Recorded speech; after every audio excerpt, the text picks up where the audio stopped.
Halo sahabat-sahabat guru semuanya. Selamat bertemu kembali dengan saya dan di video ini saya akan membahas prinsip-prinsip pembelajaran dalam kurikulum Merdeka Belajar. Jika informasi ini kurang memadai bagi Anda maka Anda dapat mendalaminya dalam buku panduan pembelajaran dan asesmen yang diterbitkan oleh Badan Standar, Kurikulum, dan Asesmen Pendidikan Kementerian Pendidikan, Kebudayaan, Riset, dan Teknologi Republik Indonesia. Tapi sebelum kita lanjut, jangan lupa untuk mendukung channel ini, agar kami selalu memberikan informasi terbaru bagi Anda. Prinsip-prinsip pembelajaran dalam kurikulum Merdeka Belajar.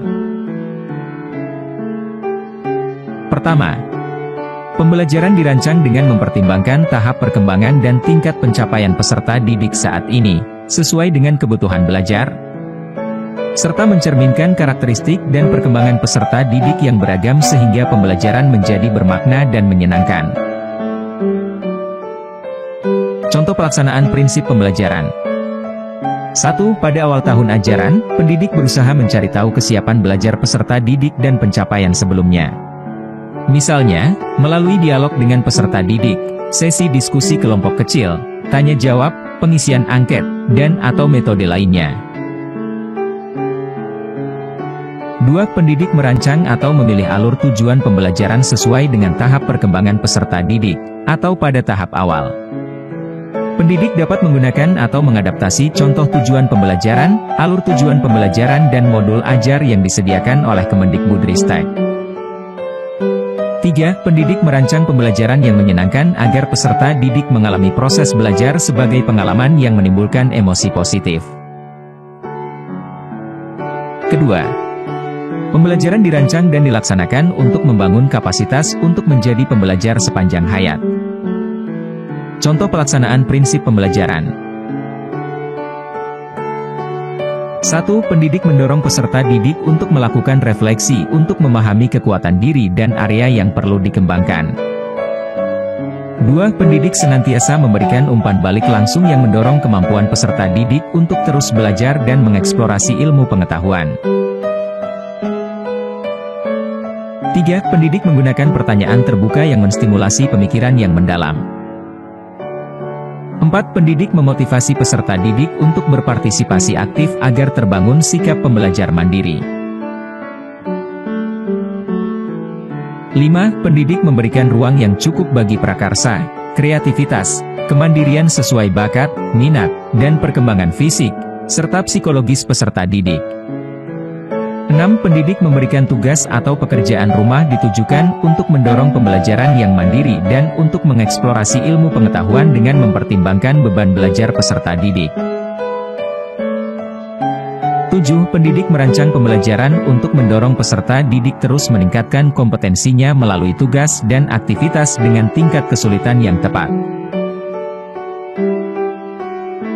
Ketiga, proses pembelajaran mendukung perkembangan kompetensi dan karakter peserta didik secara holistik. Contoh pelaksanaan prinsip pembelajaran.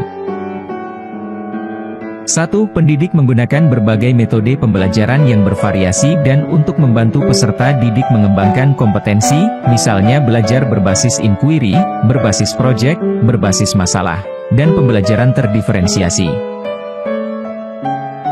2. Pendidik merefleksikan proses dan sikapnya untuk memberi keteladanan dan sumber inspirasi positif bagi peserta didik. 3. Pendidik merujuk pada profil pelajar Pancasila dalam memberikan umpan balik atau apresiasi maupun koreksi. Keempat, pembelajaran yang relevan, yaitu pembelajaran yang dirancang sesuai konteks, lingkungan, dan budaya peserta didik, serta melibatkan orang tua dan komunitas sebagai mitra. Contoh pelaksanaan prinsip pembelajaran. 1. Pendidik menyelenggarakan pembelajaran sesuai kebutuhan dan dikaitkan dengan dunia nyata, lingkungan, dan budaya yang menarik minat peserta didik. 2. Pendidik merancang pembelajaran interaktif untuk memfasilitasi interaksi yang terencana, terstruktur, terpadu, dan produktif antara pendidik dengan peserta didik, sesama peserta didik, serta antara peserta didik dan materi belajar. 3. Pendidik memberdayakan masyarakat sekitar, komunitas, organisasi, ahli dari berbagai profesi sebagai narasumber untuk memperkaya dan mendorong pembelajaran yang relevan. 4. Pendidik melibatkan orang tua dalam proses belajar dengan komunikasi dua arah dan saling memberikan umpan balik.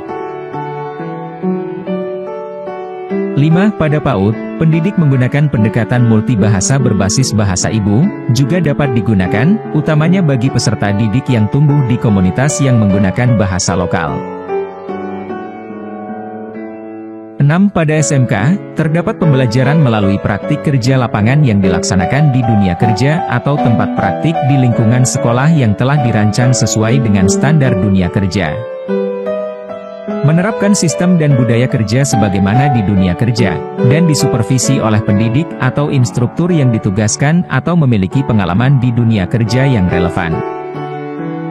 7. Pada SMK, pendidik dapat menyelenggarakan pembelajaran melalui praktik-praktik kerja bernuansa industri di lingkungan sekolah, melalui model pembelajaran industri atau teaching factory. Kelima, pembelajaran berorientasi pada masa depan yang berkelanjutan. Contoh pelaksanaan prinsip pembelajaran. 1. Pendidik berupaya untuk mengintegrasikan kehidupan keberlanjutan pada berbagai kegiatan pembelajaran dengan mengintegrasikan nilai-nilai dan perilaku yang menunjukkan kepedulian terhadap lingkungan dan masa depan bumi. Misalnya, menggunakan sumber daya secara bijak seperti hemat air, listrik, mengurangi sampah, dan sebagainya. 2. Pendidik memotivasi peserta didik untuk menyadari bahwa masa depan adalah milik mereka dan mereka perlu mengambil peran dan tanggung jawab untuk masa depan mereka. 3. Pendidik melibatkan peserta didik dalam mencari solusi-solusi permasalahan di keseharian yang sesuai dengan tahapan belajarnya. 4. Pendidik memanfaatkan proyek penguatan profil pelajar Pancasila untuk membangun karakter dan kompetensi peserta didik sebagai warga dunia masa depan.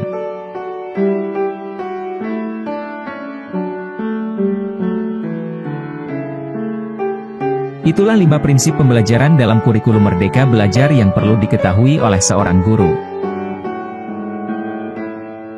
Untuk melengkapi pemahaman Anda silakan untuk mencari sumber-sumber lainnya. Terima kasih.